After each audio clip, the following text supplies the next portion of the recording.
Hello and welcome back the students once again. एक बार फिर आपका स्वागत है। जैसा कि आपको पता है, इस सीरीज़ में अब तक हम लोगों ने पेपर 1 क्लियर किया, पेपर 2 और पेपर 2 का हम डी पार्ट पढ़ने जा रहे हैं। तो आई होप सबको समझ आ रहा होगा चीज़ें। एक बच्चे ने कमेंट्स किया था, उसका जो सॉल्यूशन होगा वो इसके वीडियो के लास्ट में है। उसका जो भी डाउट है, और जिस भी बच्चे को डाउट है मैं फिर कहूँगा आप कमेंट्स करते रहिए बारी बारी। जैसे वीडियो होगा उसमें मैं आपका जो भी डाउट होगा उसको कोशिश करूँगा कि मैं सही कर सकूँ। ठीक है, तो चलिए पेपर 2 पार्ट डी शुरू करते हैं। As you know 22 days 1 by 1 धीरे धीरे ख़त्म हो रहे हैं दिन। ठीक है, पार्ट डी क्वेश्चन नंबर 26। जैसा कि आपको पता है ग्राफ वाला क्वेश्चन है। ठीक है, आपको ये इक्वेशन दे रखा है, ये इक्वेशन दे रखा है, और एक ये इक्वेशन दे के बोला पी का वैल्यू भी फाइंड करना है आपको। ठीक है, 6 मार्क्स का क्वेश्चन है ये।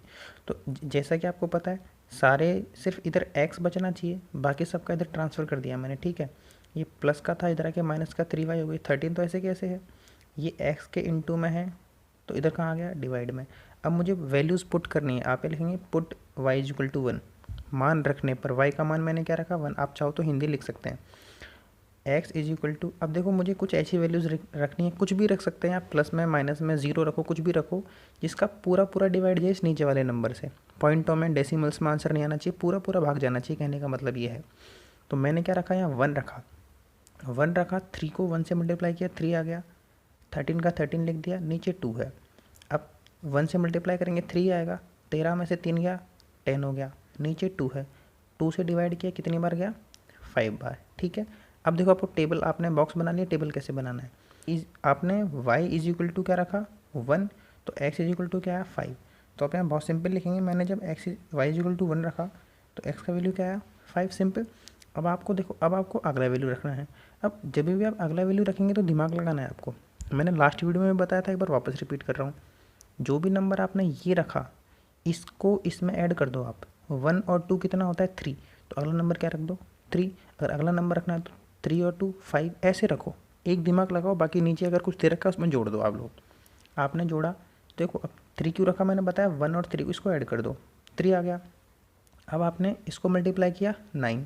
ठीक है, इसमें से मल्टीप्लाई करके ये 4 आ गया, 2 से डिवाइड किया तो 2 आ गया। अब वापस टेबल कैसे बनेगा, आपने y इज इक्वल टू क्या रखा 3, तो आपने यहाँ क्या रखा y इज इक्वल टू रखा 3, तो x इज इक्वल टू क्या आया 2। ये आपका पहला टेबल बन गया है। आई होप समझ में आएगा चीज़ें आपको यहाँ तक। ये आपका सेकंड इक्वेशन है, इसमें यहाँ तक मुझे कुछ समझाना नहीं है, मैंने ऐसे कैसे इसका ट्रांसफ़र करके ये आ गया।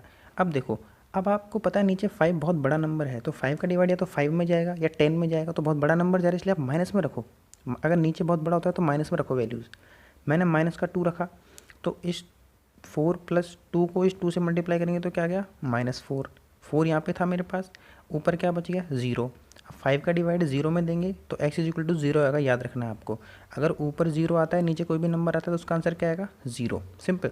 अब देखो टेबल कैसे बनेगा, आपने y इज इक्वल टू क्या रखा -2, तो मैंने y इज इक्वल टू -2 रखा, तो x का आंसर क्या आया 0 बन गया। अब मैंने अभी आपको बताया इस -2 और इस +5 कर दो, जो भी नंबर हो जोड़ दो, तो आप देखोगे -2 + 5 क्या आंसर आता है 3। तो नेक्स्ट नंबर क्या रख लूँ 3, y इज इक्वल टू मैंने क्या रखा 3। तो जब मैंने 3 रखा 3 2 ज़ा 6, 4 का 4 जोड़ा 10 आ गया, डिवाइड किया x इज इक्वल टू क्या आ गया मेरे पास 2, सिंपल। तो जब आपने y का वैल्यू 3 रखा तो x का वैल्यू क्या आया 2। ये आपका टेबल बन गया। अब हमको ग्राफ बनाना है। पहली चीज़ आंसर आपको यहीं मिल जाएगा, देखो सेम है, ये तो आंसर मिल जाता है। अगर नहीं मिलता है तो जहाँ पे ग्राफ कटता है फर्स्ट सॉल्यूशन में वही आंसर होगा। ठीक है, चलिए अब इसका ग्राफ देखते हैं। ये टेबल्स मैंने आपके लिए वापस लिख दी यहाँ पे। अब देखो ये आपका ग्राफ बना। आपको पता है माइनस में भी नंबर है तो ऐसा पूरा ग्राफ बना लो आप लोग। ठीक है, अब आपको क्या करना था, ये वैल्यूज़ हैं, एक्स का वैल्यू कितना है 2, ये देखो 2 आ, वाई का वैल्यू कितना है 3, तो 3 तो ऐसे चलेगा, 2 ऐसे चलेगा, और जहाँ पे मिलेंगे वहीं पॉइंट लगाना है। सेम मैंने ऐसे यहाँ पॉइंट लगाया।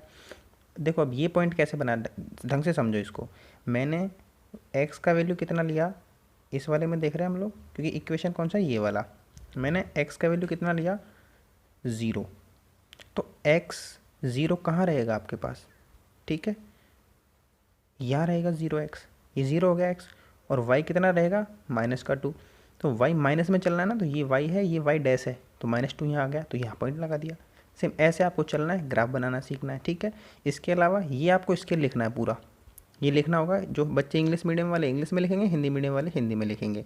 अब आपने देखा ये आंसर हमको पहले टेबल में मिल गया था, लेकिन एक बार यहाँ वापस लिखना पड़ेगा। x इज इक्वल टू 2 और y इज इक्वल टू 3। जो यहाँ लिखा होता है ये तो x का वैल्यू है और ये y का वैल्यू है। अब आपको दे रखा था इस इक्वेशन में से p का वैल्यू निकालना है। x का वैल्यू आपको पता है कितना है 2, y का वैल्यू कितना है 3, तो x की जगह 2 रख दिया, y की जगह 3 रख दिया, इनटू मैंने दोनों और प्लस माइनस किया, और p का वैल्यू कितना आ गया 17। ये ज़्यादातर क्वेश्चंस में पूछता है, आपको इक्वेशन दे देगा, जो x y का आंसर आएगा उसको यहाँ रखना है और आंसर लेके आना है। यहाँ पर 6 नंबर का question we have done. Now move on question number next. ये आपका ट्रिग्नोमेट्री वाला चैप्टर है, ठीक है। इसमें से आपको जो 27 क्वेश्चन होगा वो ऐसे मिलेगा 1 2, फिर यहाँ और मिलेगा, फिर मिलेगा 1 और 2। या तो आपको ये 2 करने हैं या आपको ये 2 करने हैं। Got it. अब मैंने आपके लिए क्या कर रखा है, इनटू का आंसर भी दे रखा है, इनटू का भी आंसर देना है। वहाँ आपको सिर्फ इनमें से या तो ये ऊपर वाले करने हैं या नीचे वाले करने हैं। एक क्वेश्चन था, मुझे LHS is equal to RHS करना है। इसको मैंने ऐसे कैसे लिखा, अब आपको यहाँ से क्रॉस मल्टीप्लाई में एक बार वापस से कर रहा हूँ आपके लिए। 3/4 प्लस 2/3 ऐसा मिल गया। अब क्रॉस मल्टीप्लाई कैसे करते हैं, इस 3 को इस 3 से मल्टीप्लाई करो 9, इस 4 को इससे मल्टीप्लाई करो, प्लस है तो प्लस 8, इन दोनों को आपस में मल्टीप्लाई करो 12। यानी ऐसे करना है, ऐसे करना है, ऐसे करना है मल्टीप्लाई। इसको क्या बोलते हैं, क्रॉस मल्टीप्लाई। सेम मैंने ये किया, इसको 1 से मल्टीप्लाई किया ये आ गया, इसको इससे मल्टीप्लाई किया ये आ गया, और नीचे इन दोनों को मल्टीप्लाई किया तो ऐसे कैसे छोड़ दिया। इस ब्रैकेट का मतलब मल्टीप्लाई है, ठीक है। ये माइनस का साइन थीटा, ये प्लस का साइन थीटा कैंसिल हो गए, प्लस का 1 प्लस का 1 2 हो गए।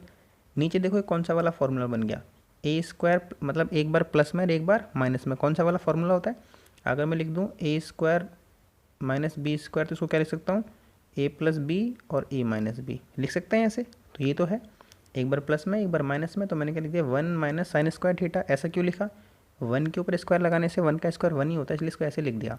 अब आपको पता होना चाहिए 1 माइनस साइन स्क्वायर थीटा क्या होता है, कॉस स्क्वायर थीटा। लर्न करना ही होगा। अगर 1 माइनस साइन स्क्वायर थीटा क्या है, कॉस स्क्वायर थीटा, तो 1 माइनस साइन स्क्वायर थीटा की जगह मैंने क्या रख दिया, कॉस स्क्वायर थीटा। सिंपल। लेकिन मुझे लाना क्या है, सेक स्क्वायर थीटा ऊपर लेके आना है। 2 का 2 बाहर निकाल लिया मैंने ऐसे, इनटू। इसको मैं 1 कॉस स्क्वायर थीटा लिख सकता हूँ, और आपको पता है 1 कॉस स्क्वायर थीटा क्या होता है, सेक स्क्वायर थीटा। तो ये आ गया 1 कॉस स्क्वायर थीटा को क्या लिख सकते हैं, sec square theta. Hence proved. ये 3 मार्क्स का है, वी हैव डन। इसका सेकंड देखते हैं। ये इसका सेकंड क्वेश्चन है, सेम। इसको लिखा मैंने LHS वाला पोर्शन। आपको पता है सेक ए को मैं क्या लिख सकता हूँ, 1 कॉस ए। नीचे भी सेक ए को क्या लिखा, 1 कॉस ए। लर्न करना होगा थोड़ा सा हमको। अब आपने अभी अभी बताया क्रॉस मल्टीप्लाई कर दिया, यहाँ पे आप चाहो तो 1 लिख सकते हो। इसको क्रॉस मल्टीप्लाई किया, कॉस ए को यहाँ मल्टीप्लाई किया, कॉस ए प्लस ये 1 ऐसे कैसे आ गया, नीचे 1 कॉस ए था, तो इसको मैंने रेसिप्रोकल कर दिया। रेसिप्रोकल एक बार वापस समझा देते हैं।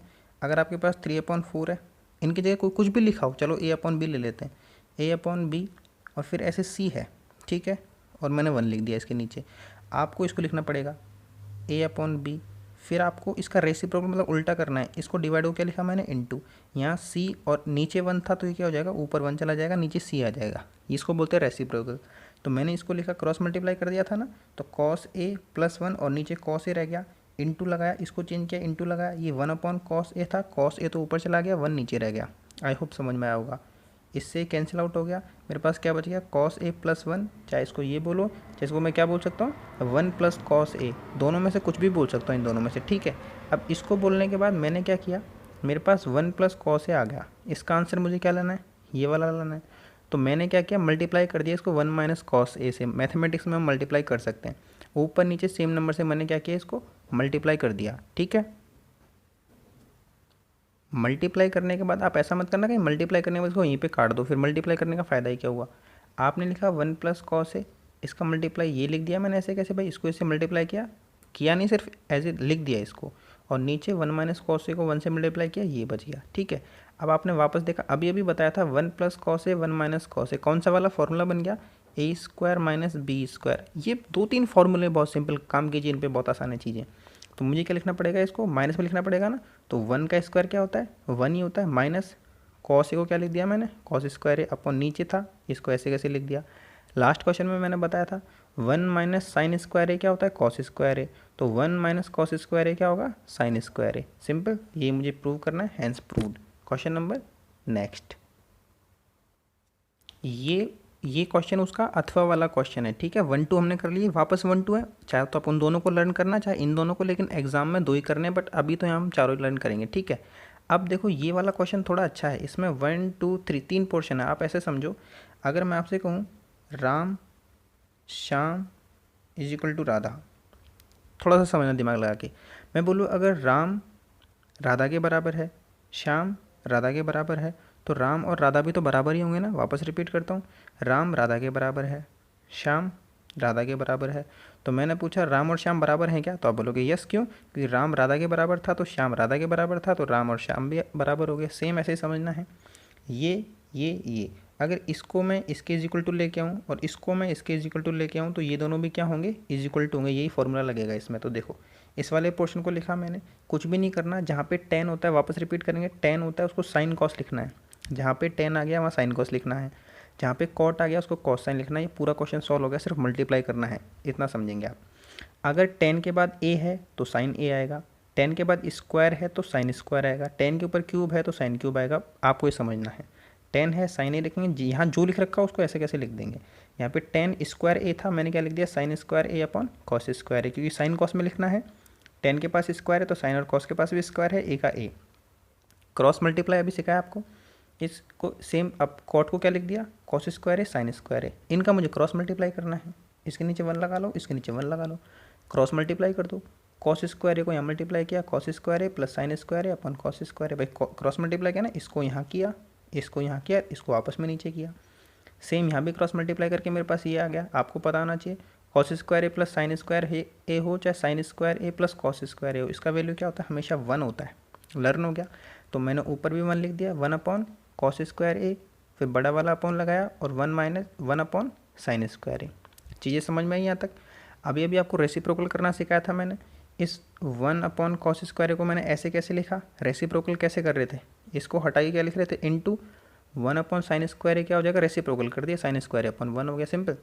इसको यहाँ जब इनटू आता है तो इसको यहाँ मल्टीप्लाई कर देते हैं, इसको यहाँ मल्टीप्लाई कर देते हैं। अभी समझाया, साइन स्क्वायर ए अपॉन कॉस स्क्वायर ए हो गया। जब आपको पता है साइन और कॉस किसके इक्वल टू होता है, 10 के, तो ये तो लिखना है साइन स्क्वायर ए अपॉन कॉस स्क्वायर, तो 10 हो गया। इनके पास भी स्क्वायर है, इसके पास भी स्क्वायर है, तो इसके पास भी स्क्वायर लाना है। दैट्स इट, वही तो लाना था ना, तो हमने इसको प्रूव किया। इस क्वेश्चन का 10 स्क्वायर है तो आ गया। अब जो बीच वाला पोर्शन था उसको वापस लिखा। अभी बताया 10 को क्या लिखेंगे, साइन कॉस, कॉट को क्या लिखेंगे, कॉस साइन। उल्टा ही तो करना है ना, इसको साइन कॉस, इसको कॉस साइन, क्रॉस मल्टीप्लाई कर दिया, इसको यहाँ मल्टीप्लाई कर दिया, इसको यहाँ मल्टीप्लाई कर दिया, यहाँ मल्टीप्लाई कर दिया, ये आ गया और ये आ गया, क्रॉस मल्टीप्लाई किया था। अब देखो क्या करना है, वही रेसिप्रोकल उल्टा करना है इसका। इसको लिखा मैंने ऊपर वाले पोर्शन को, इस वाले पोर्शन को लिखा, लिख दिया। इस वाले साइन को इनटू में चेंज किया, और sign A minus cos A ऊपर था, ये तो कहाँ आ गया, नीचे, और जो नीचे वाला था ये कहाँ चला गया, ऊपर, सिंपल। अब देखो अपन क्या कर सकते हैं, वैसे स्कूल में ऐसा सिखाते हैं, इसको इससे काट देते हैं, लेकिन थोड़ा अगर हमारे चश्मे को सही करके देखें तो देखो ये कॉस ए माइनस साइन ए है और ये साइन माइनस कॉस ए। अगर आप चाहो तो काट सकते हो, लेकिन लॉजिक नहीं है, आप ढंग से समझने की कोशिश करें, बाकी आप यहाँ काट के इसको आंसर ला सकते हो। देखो इनका चेहरा सेम होना चाहिए, तो चेहरा सेम कब होगा, ये माइनस का साइन ए है, अगर इसको मैं प्लस का बना दूँ तो सेम बन जाएगा ऊपर नीचे। तो मैंने क्या किया, इस वाले पोर्शन में से माइनस कॉमन ले लिया, तो जब माइनस कॉमन लिया, जो प्लस का था वो तो किसका बन गया, माइनस का, और जो माइनस का था वो किसका बन गया, प्लस का। ठीक है, यहाँ पे ब्रैकेट लगा सकते हैं आप चाहे तो। अब नीचे ऐसे कैसे बन गए, माइनस मैंने बाहर कॉमन ले लिया था, अब जब मैंने नीचे बाहर कॉमन ले लिया तो देखो ये दोनों चेहरे सेम बन गए, इससे कट गया, ऊपर क्या बचा है, साइन ए, नीचे क्या बचा है, कॉस ए, माइनस बाहर ऐसे कैसे, ऊपर क्या लग रहा है, पूरे स्क्वायर चलता आ रहा है ना ऊपर से। अब देखो अभी अभी सिखाया था साइन अपॉन कॉस क्या होता है, 10 होता है, इसके ऊपर स्क्वायर लग रहा है तो लगेगा ही लगेगा। तभी भी हम स्क्वायर करें माइनस आ जाए तो इस माइनस का कोई मीनिंग नहीं है। आया समझ में? आप चाहो तो इसको यहाँ काट के आंसर ले आना, बाकी जो सही मेथड है वो यही है। तो हमारे पास क्या आ गया, 10 स्क्वायर ए, इसका आंसर दोनों का आंसर क्या आ गया, 10 स्क्वायर ए। और क्वेश्चन में क्या बोल रहा था, ये इसके बराबर है, ये इसके बराबर है, तो ये दोनों भी क्या होंगे, बराबर। Next move on. बहुत इंपॉर्टेंट सवाल, क्वेश्चन नंबर 27 का सेकंड वाला, इसको ये लेके आना है। अब मैंने क्या किया, इस वाले पोर्शन में और इस वाले पोर्शन में फॉर्मूला होता है ए प्लस बी का होल स्क्वायर, ये लगा दिया। वैसे सवाल बहुत बड़ा है, बहुत बड़े मेथड से सॉल्व होता है, बट इसको बहुत शॉर्ट किया अपन ने, लगा दिया। देखो अब ए प्लस बी का होल स्क्वायर लगाना आता है ना, ये ए का वैल्यू है, ये बी का वैल्यू है, तो A square plus B square plus 2ab, इसमें लिख दिया सारा का सारा, प्लस वापस इसमें ए प्लस बी का होल स्क्वायर लगाया, A square plus B square plus 2ab लिख दिया। अब आपको ये 4 फॉर्मूले याद करने होंगे, कोई ऑप्शन नहीं है। साइन स्क्वायर ए प्लस कॉस स्क्वायर ए क्या होता है 1, लास्ट वीडियो में बताया था, अभी भी बताया। साइन ए को मैं क्या लिख सकता हूँ 1/cos ए। अगर मैं इसको यहाँ मल्टीप्लाई कर दूँ तो साइन ए कॉस ए के किसके बराबर हो गया 1 के बराबर हो गया। कॉस ए स्क्वायर ए क्या होता है 1 + कॉड स्क्वायर ए। सेक स्क्वायर ए क्या होता है 1 + टेन स्क्वायर ए, लर्न करना होगा। इसको कॉस ए को मैं क्या लिख सकता हूँ 1/sec ए। वापस इसको अगर इधर मल्टीप्लाई कर दूँ, इसको अगर यहाँ मल्टीप्लाई कर दूँ तो क्या बन जाएगा कॉस ए sec ए क्या होता है 1। ये 4 मुझे फॉर्मूले लर्न हो गए। इसको लर्न करने के बाद जो ऊपर वाला इक्वेशन इसमें सिर्फ इसकी वैल्यूज़ रखनी है, सिंपल। देखो ये साइन स्क्वायर ए है, ये कॉस स्क्वायर, ये सारे नंबर प्लस में, आप ढंग से देखना सब प्लस में है, तो किसी को कहीं भी लिख सकता हूँ मैं। ऐसे समझो 3 + 4 + 9, तो इसका आंसर कितना आता है मेरे पास 9 4 13 16 आता है। अब मेरा मन कर रहा है मैं इसको ऐसे लिखूँ 9 + 4 + 3, आंसर तो 16 ही आएगा ना, तो प्लस में मैं कहीं भी लिख सकता हूँ।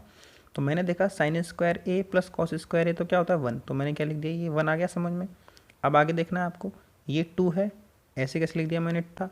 और साइन ए कॉस ए के, ये लिख रखा साइन ए कॉस ए के कितना होता है 1, लिख दिया ऐसे कैसे, फिर प्लस लगाया।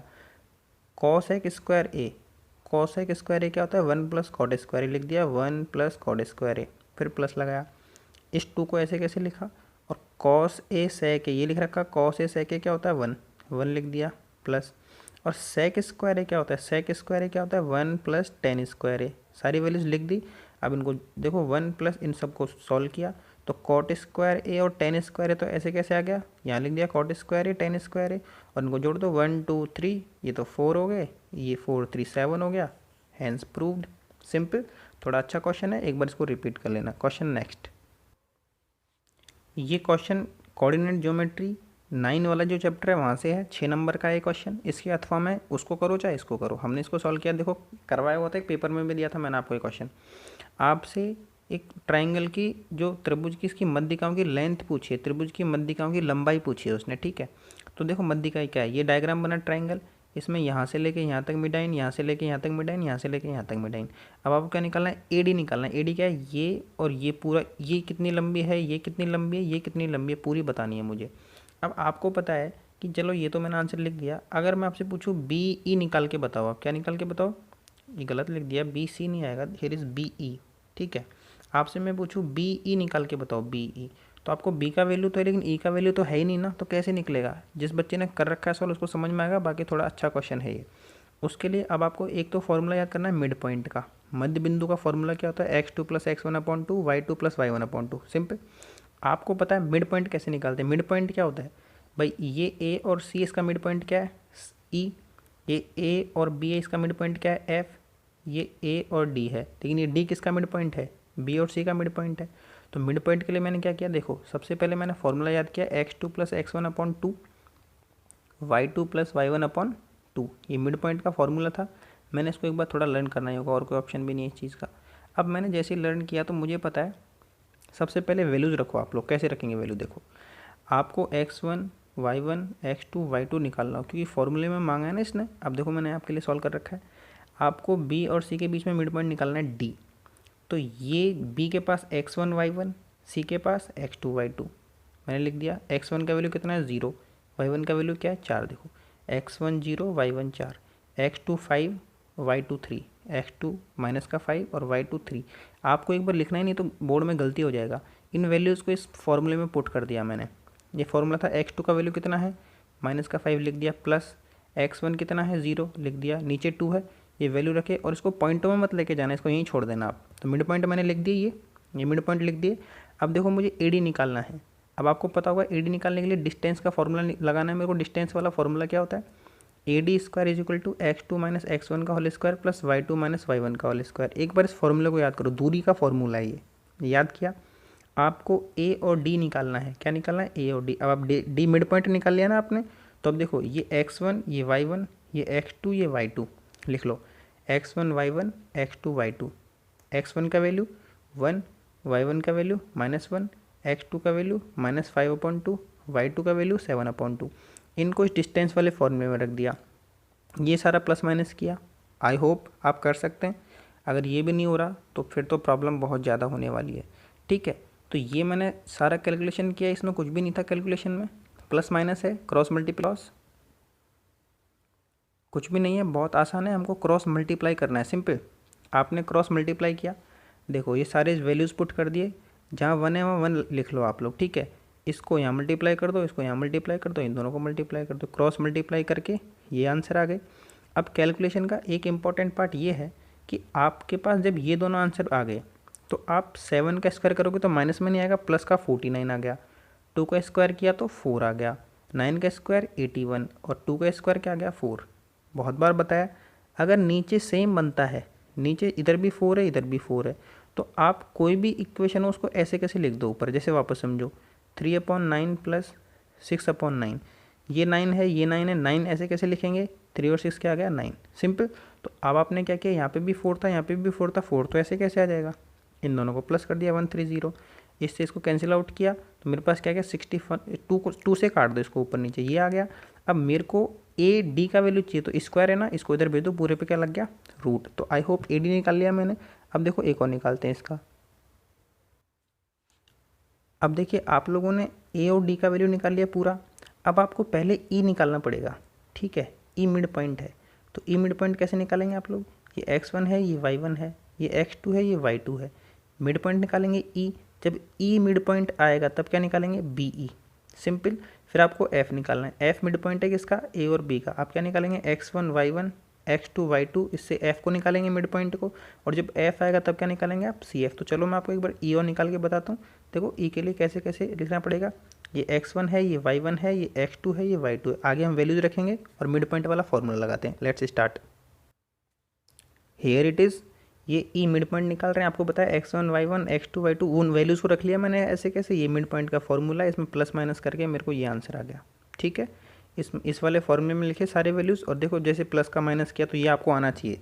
सॉरी अब यहाँ मैं आपकी कोई हेल्प नहीं कर सकता इस चीज़ को लेके, बट आई होप आपको आता होगा। ये मिड पॉइंट ई का वैल्यू ये आ गया, एक्स और वाई आ गए ना यहाँ पे। अब मेरे को पता है मेरे को क्या निकालना है, बी ई निकालना है, ये डिस्टेंस का फॉर्मूला होता है। अब आपको वापस वैल्यूज़ रखने हैं, वापस वैल्यूज़ कहाँ से रखेंगे आप लोग, चलो एक बार वापस समझा देते हैं। देखो ये आपने ई का मिड पॉइंट क्या निकाला, -2 और 1 निकाल लिया ई। तो अब यहाँ से क्या निकालेंगे आप, बी ई निकालेंगे, क्या निकालेंगे बी ई। ये x1 हो गया ये y1 हो गया ये x2 हो गया ये y2 हो गया, लिख दो उस फॉर्मूले में चल के। चलिए शुरू करते हैं। तो देखिए ये सारा x1 हो गया, ये x1 का वैल्यू रख लिया, ये y1 हो गया ये x2 हो गया y2 हो गया, उन वैल्यूज़ को मैंने याद लिख लिया। ये फॉर्मूला होता है, इसमें मैंने पुट कर दिया सारे वैल्यूज़ को। -2 और -0 क्या आएगा, माइनस का 2 आएगा, कन्फ्यूज मत हो जाना, कभी कभी बच्चा पता नहीं क्या सोचने लग जाता है यहाँ जाके। -2 का स्क्वायर क्या होगा 4, -3 का स्क्वायर क्या होगा 9, कन्फ्यूज नहीं होना है। देखो इसको प्रूव कर देते हैं, -2 का स्क्वायर करना है तो -2 इंटू -2 ऐसे तो लिखेंगे, इस माइनस को माइनस से मल्टीप्लाई करेंगे प्लस बन जाएगा, 2 और 2 क्या होता है 4, इसलिए माइनस का कोई फर्क नहीं पड़ेगा स्क्वायर करने पे। तो ये क्या गया 13, ये तो बी ई का स्क्वायर कितना आ गया 13, लेकिन मुझे तो वैल्यू निकालना है, तो जब भी इस 2 को हटाएंगे स्क्वायर को इधर क्या लग जाएगा रूट। मैंने आपके लिए 2 निकाल दिए। अब सी एफ का मैंने आंसर आपको ये बता दिया, सेम इसी तरह से आपको इसको निकालना है, ठीक है। क्वेश्चन नेक्स्ट, जिस बच्चे को पास होना होता है उसके लिए सबसे फेवरेट क्वेश्चन है। इस क्वेश्चन में आपको एनी टू निकालना है, मीन मोड मिडाइन, इसको ऐसे लिखना, माध्य बहुलक और माध्यक, इसको माध्यक बोलते हैं माध्यिका बोलते हैं, एक ही बात है। इनमें से किसी 2 को सॉल्व करना है। माध्य बहुत सिंपल है, मैंने नहीं किया, मैंने इन दोनों को सॉल्व कर दिया। मिडाइन, मिडाइन के लिए क्या करना है, सबसे पहले आपको देखो, सबसे पहले क्या किया मैंने, इस वर्ग में से सी एफ निकालना पड़ेगा। बहुत बार निकाल रखा होगा, 9th क्लास से समझ रहे हैं आप लोग। सी एफ देखो, ये क्लास दे रखा है, ये एफ दे रखा है, सी एफ कैसे निकालना है, इसको यहाँ से कैसे लिख दो और इसको ऐसे प्लस करना है यहाँ, ये तो ये 26 हो गया, इसको यहाँ लेके प्लस कर दो 70 हो गया, इस 70 को यहाँ रख के प्लस कर दो 96 हो गया, 96 और 3 99 यहाँ लिख दो, 99 और +1 करके यहाँ लिख दो 100। तो जो ये चाहे इसको मानो चाहे इनको सम कर लो, ये n का वैल्यू आ गया 100 आ गया। जो ये है ना इनका सम है, करके देख सकते हैं। जो ये आया इसमें हमको हमेशा n/2 करना है। अगर यहाँ पे 100 आया आधा कर दो, 200 होता तो भी आधा कर, देखिए जैसे आपके पास यहाँ 1000 आता तो यहाँ 500 हो जाता, n/2 निकालना है। अब देखो जो ये वैल्यू है ना 40, ये किसका वैल्यू है l का, लिख दिया मैंने। जो ये वाला वैल्यू है किसका वैल्यू है c का 26। जो h क्या करना है, इनके बीच में कितना डिफरेंस है, ऐसे देख लो ऐसे देख लो, 15, 10 में और 25 में 15 का डिफरेंस है, h का वैल्यू आ गया। f क्या होता है, जो ये वाला होता है ना ये बीच का, ये हमेशा f होता है, तो c निकालना आ गया, f आ गया, ये l का वैल्यू h का वैल्यू। इन सबको मैंने यहाँ रखा, प्लस माइनस करना शुरू किया। आई होप ये आपको सब कुछ करना होता है। अगर वैल्यूज़ रखनी है ना सारी की सारी, और प्लस माइनस करके इसका डिवाइड कर देना, दिस इज़ योर आंसर। इसका सेकंड मोड भी निकाल के देख लेते हैं हम लोग। ये इसका मोड निकालना है, बहुलक निकालना है मुझे। बहुलक में कुछ भी नहीं करना, सबसे बड़ा कौन है इनमें, देखो इनमें सबसे बड़ा इनका दादा ढूंढना है मुझे। इनका दादा 44 है, 44 से बड़ा कोई है ही नहीं ना, तो इस पर डब्बा बना लेना। जो आगे लिख रखा है अभी बताया किसका वैल्यू है, एल का वैल्यू है। अब एक बात समझो, पहले क्या आता है 0, फिर क्या आता है 1, फिर क्या आता है 2। तो आपको फॉर्मूले में पता है 1 0 2, तो कन्फ्यूज़ नहीं होना, एफ ऐसे लिख दो।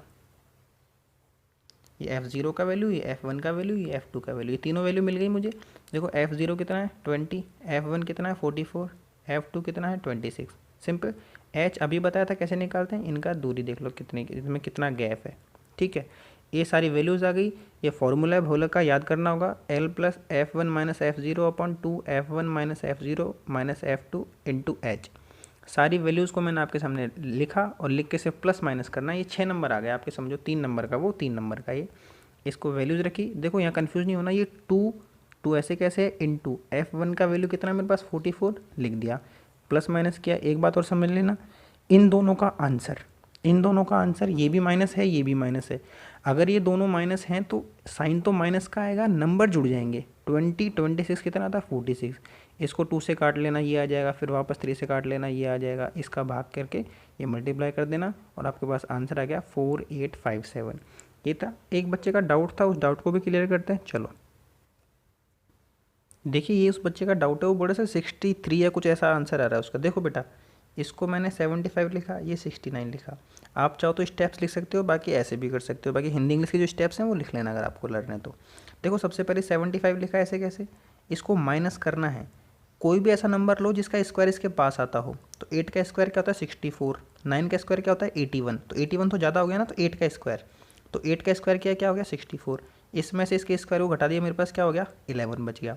जो ये रिमाइंडर बचेगा, जो ये शेषफल बचेगा, इसको मुझे यहाँ लिखना है इसके पास, और इस 8 को क्या लिखना है यहाँ, इस 8 को तो मैंने यहाँ लिख दिया, जो रिमाइंडर बचा उसको इसके नीचे लिख दो। ठीक है, इसका डबल कर दो, 8 का डबल कितना होता है 16, अगर यहाँ 7 होगा तो 7 का डबल 14, 5 होगा 5 का डबल 10, डबल करके लिख दिया। जो ये नया नंबर बना इसको मैंने यहाँ लिख दिया। इसको डिवाइड करना है कौन से नंबर से, इस वाले नंबर से, कर दिया। 16 का डिवाइड इसमें दिया कितनी बार गया 7 बार, रिमाइंडर क्या बचा 4। जो ये 7 तो मैंने ये लिख दिया, जो रिमाइंडर था भाई 116 तो बन गया ना। अगला नंबर क्या है 9, 9 के नीचे लिख दो 4, रिमाइंडर लिख दिया। अब नया नंबर क्या बन गया 49। और जो मैंने ये नंबर लिखा है इसका मुझे द्वंद्व निकालना है, तो द्वंद्व जब भी एक नंबर का द्वंद्व निकालते हैं उसका स्क्वायर कर देते हैं, कर दिया। 49 माइनस 49, 0, 7 का स्क्वायर 49 होता है, लिख दिया। तो ये मेरे पास क्या आंसर आ गया 87। ऐसे सॉल्व करना है। आपका जो अगला होमवर्क है वो एक काम कीजिए आप लोग, 5 6 2 5, इसको सेम ऐसे कैसे करके देखिए। ठीक है, आई होप आपको चीज़ें समझ में आई होंगी। एक बार वीडियो को 2-3 बार देखो कंटिन्यूसली, 1 घंटे में आपको पूरा समझ में आएगा। ठीक है, दैट्स इट फॉर टुडे। हमारे पेपर 2 कंप्लीट हो गए हैं, सार को एक साथ देख लेना सबको। अब हम नेक्स्ट पढ़ेंगे पेपर 3, और जो बच्चा अभी भी पढ़ाई नहीं कर रहा है, अब उसकी आत्मा को भगवान पूरी तरह शांति दे देगा। ठीक है, दैट्स इट। और जो भी कोई डाउट है प्लीज़ आप लोग कमेंट कीजिए। और एक मोस्ट इंपॉर्टेंट, जो भी बच्चा पढ़ रहा है ना इस वीडियो पे, सब बच्चे अपने अपने नाम कमेंट्स करके भेजेंगे। This is, you have to do it, got it. जो भी बच्चा पढ़ रहा है वो इस वीडियो के अंदर अपना नेम लिख के सेंड करेगा। ठीक है, चलिए that's it for today, thank you very much.